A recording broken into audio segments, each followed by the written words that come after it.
Good morning, everyone. It is March 18th, and I do apologize again for this delay in getting to you about how to proceed with your course, but I'm here and I did some updates to Connect and to your Blackboard, and hopefully what you are about to see is what you see, and I'll give you some guidance. Also, in my email, I gave you my cell phone number. I'm at home. I'll be on email all day. So I have so much to catch up on. So without further wasting your time, let's take a look at some of the changes that were made. First of all, Rich Brogan, I remember your passwords and everything. So when I shared the various tests that are already created in Connect, so these tests really mirror what you would have given on paper in your classroom environment. So everyone does, in fact, take the same test. It's just presented a little differently because it is in Connect. So there's drop downs being used and number entry like we do for our normal homework assignments. So when you open your Connect, you should see test 2 if you still need to give that. I made that available, test 3 and test 4. They really do have all the same criteria and policies. So if you want to let your students know, for instance, I'm going to go into test 3 here. And when I click on the policies, now you can change your due date here, of course, like you can for any other Connect assignment. And then when you scroll down, you'll see everyone gets 2 hours. They get 1 attempt. Their questions are scrambled, and they're algorithmic, so students cannot sit next to each other and take the test. 1 attempt is allowed. You could see down in the attempts area. Point values are shown, but so that they can't Google and try to do all that kind of stuff on the internet while they're taking the test. We try to stop it as much as we can. They can't see question titles or references. They have no access to anything. You could see in the assistance type, there's none. And then so that you know if they're asking, their feedback will be provided after submitting the assignment. They'll see their total scores. After the due date, they'll see detailed feedback. Now, one other option I do provide to my online students is for them to email me any detailed computations that they may have, so that I can go in and provide partial credit on tests. Now, I strongly encourage you to do that for your students, because you have to remember, in this type of environment, they just put an answer. They're not showing you details as to how they computed their answer.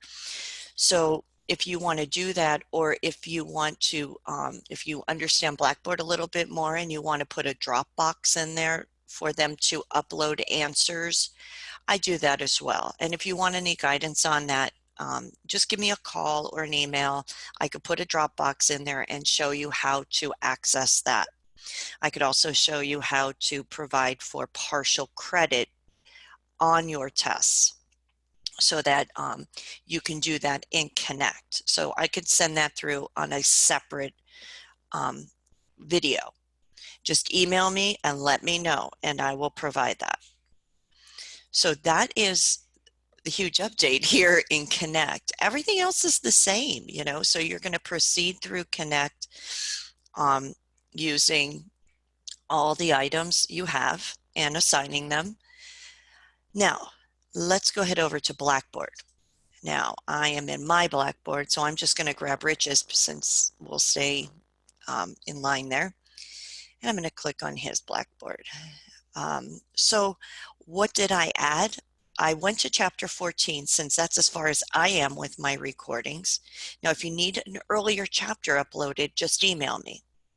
When you click on your chapter 14 in Blackboard, and I double checked everyone, so I'm pretty sure everybody's okay, I added the YouTube lecture. So this is me lecturing chapter 14. So the students are going to have a different, teacher, of course, here, but it is a lecture.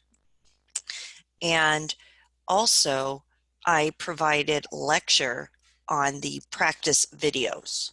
practice problems, practice problems, so that you can have the students hear me lecturing the answer key for the practice problems you would have completed in class.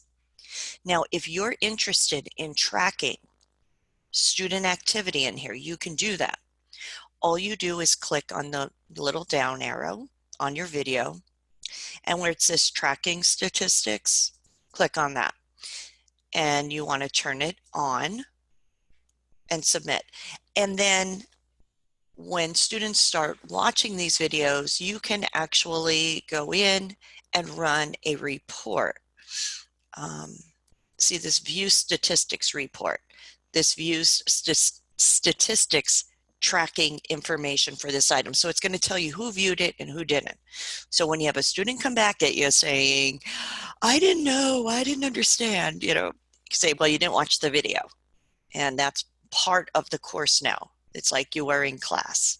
So how you want to use that is up to you. Same with the practice problems. You can click on the little down arrow, click on statistics tracking, turn it on, and it's going to show you who watched this and who didn't. So I turned it on for Rich. If you want to go in and do that for your own, you may. If you need me to do anything, you just let me know. Okay, so going forward, I will make sure chapter 15, chapter 16, chapter 17's videos are all in there. Now, if you are a little more savvy with PowerPoint, you can make your own videos. The key here is that if you do this, you could make them through PowerPoint or a Zoom. That's what I use because my PowerPoint doesn't work too well. And also Zoom creates it into the proper file format to upload it into YouTube.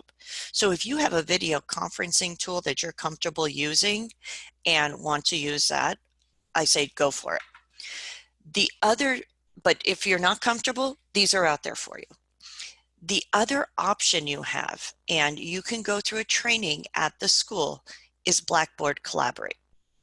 Now, it is currently not active in your course. I'm going to show you how to make it active though. You go into your course tools down here in the course management system. Blackboard Collaborate Ultra. Turn it on.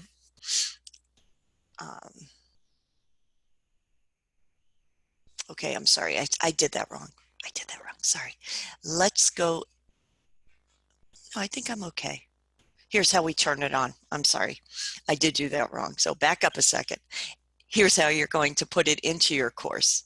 There's a little plus sign up here on the left-hand side, and you're going to see it opens up a menu. Click on Tool Link. Now you could put here course meeting, because this is the video conferencing tool that we have available to us at LCCC. You're not locked into using it, but this you can actually activate through Blackboard. So you could tell your students, go into Blackboard and click on this link and we're going to have a meeting if you want to go that route. So you click, and this would provide you live video conferencing. Click on Blackboard Collaborate Ultra, available to users, because that's when your students will see this. Click Submit. Now, if you're like, it's not there, over here on the left-hand side, scroll down. Okay, and there it is right there. I called it course meeting. Now, if you scroll over it and you create that four-pronged plus sign, click, drag, you could drag it up into your normal course. Now, you have complete control over this. So when you click on course meeting, you are what we call the moderator. So you're the one that's creating a session, and students will see this session. So I'll show you. You click on create session. Up here on the right-hand corner, it'll say course meeting 318. And then you will select when you want it to start, when you want it to end. So you can see it automatically defaults to what time it is right now. And you can set your other options here. No ending, it's always open, repeat the session, however you want to do that. Now you do need audio. So you would need a microphone on your computer. You don't have to use video. As you can see, I'm not using video right now for any of this. You don't want to see me right now, trust me. But once you create a meeting, you could save it. So now you see it says it's in progress and we're ready to roll here. Now, you can access it by just clicking on course meeting and join session. And you can just conduct a class within this tool live. Now, if you want to learn more about the tool, utilizing sharing documents, I would go to the school. They're having complete training sessions. I'm just giving you the bare bones. I want to get in there. I want to talk to my students. You would have to share your audio, which is the little microphone down in the bottom so that they can hear you. Now, if you're like, wow, there's nothing here. Over here on the right-hand side is where you can actually start. You can utilize the audio like that is right there, or you could turn it off and just do chat sessions with your students if you just want to make yourself available for an office hour or two or a meeting time or two. How much you want to utilize this tool, if you want to utilize it at all, is really up to you. But this is already in Blackboard. So students, I'm just going to click out of here, okay, and go back to Blackboard Collaborate, that tool. I'm going to show you what students will see. I'm going into my student view. They're going to click on course meeting, and they're going to click on course meeting. And then they're going to see join session. So it's pretty self-explanatory here. Okay, and then they're going to see you if you're in that room, or if you use your video, they'll see you if you want to put a picture up. And then they have the ability to chat as well. Okay, so it's a nice little tool for us to conduct classes online. And you could record this session if you want. So you know, up here in the left-hand corner, okay, this is in a student view, so you're not going to see record, but there will be a recording option over here in this menu. So you could utilize it as much as you want, or if you don't want to at all. I just wanted to let you know that is available for you. So I'm going to go back to Blackboard Collaborate and exit preview. Okay, so I think I got us up to snuff here with what is out there. So students, you can direct them to the Chapter 14 folder. I'm assuming everyone's probably in Chapter 14. Now, the other option I can give you is, and let me know if you need me to do this or not. And I just want to show you using Rich's. Notice there's no test folders in here. You can, and this is a little bit more involved with Blackboard, and like I said, I could do it for you. You can add the links to your tests. And here's how I suggest you just do it, just to keep everyone, keeping it simple. Click a content folder in Build Content up in the top corner, and you're going to call it Test Folders. And then click Submit. Now this test folder will be created down at the bottom. I suggest you drag it. So you do your fork prong. It's going to take a little bit. Just drag it all the way up to the top of your Blackboard course so that students see it. Okay, and you could change the name of that if you want.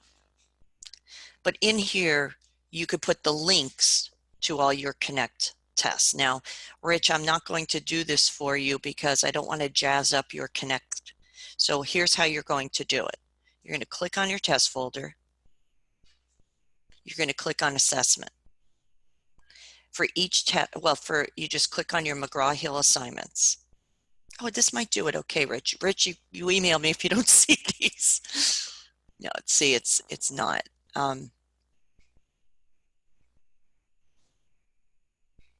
Okay. Right now, it's saying that my tests are already linked because I think it's going back to my Lori Dunn's Connect. But when you call these up,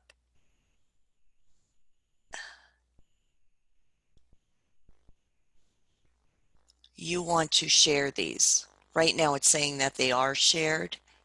Oh no, deployed. No, I'm sorry. You want to deploy them. So here's what you do. You will see them, steps 2, 3, and 4. You click on the little box over here, click submit. Now you want to come down and say no to create folder. Just okay when that pops up. Now this sheet is telling you these 3 tests are going into the test folder you just created in Blackboard. And when you click submit, we'll worry about gradebook and everything later. For now, we just want to get all of our tests in there. Now the tests are accessible via a link in Blackboard. So let me show you what the students will see. So Rich, you don't have to do this, but everybody else, that's how you will do it. You will click test. This students will see test folder, and then they'll see the actual tests. So any tests you still need to give, please let students know once they click that link one time. So don't go in there fooling around. Okay, if anybody needs me to create an email for students, let me know. I'm here to help you get through this very unique time. I'm progressing through the semester like we're going to be online for the rest of the semester. I hope that's not the case. But right now, like, you know, before I went on vacation, everything was fine here, you know, and all hell broke loose while I was away. So God knows where we're leaving. So I would appreciate you just keeping me in the loop. Let me know what help you need. If students have questions even and you can't answer them, you just let me know. I'm here to work with you. So my phone number, 570-760-3078. Please put it in your phone if you don't have it already. Text, call, whatever you need. And I think that will get you, I'm going to get out of the student view, in pretty good shape for the next week or 2. I'll let you know when I have chapter 15's information up. And like I said, if you need anything for chapter 13 or need any guidance at all, please don't hesitate to reach out. Thanks, everyone.